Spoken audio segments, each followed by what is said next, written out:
Hi everybody, this is Joe Jurek and welcome back to Joe Jurek's Real Estate Investing Adventures. I'm in Lahaina, Maui, and behind me is the historic Pioneer Inn. Believe it or not, Mark Twain stayed there when he visited the Hawaiian Islands.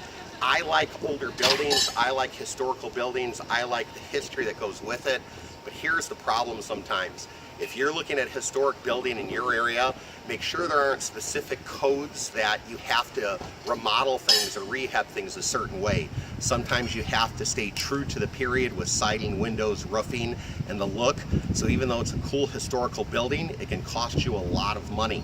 Now, if you're in a high profile area and you don't mind doing that, or you want to restore the building because it's a personal thing to you and you're going to enjoy it by having it, that's your choice. But here's part of the problem.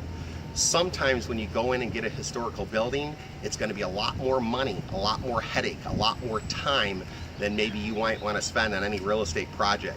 So just make sure you are up to the challenge. I do love historical buildings. I love looking at them when I travel all over the US.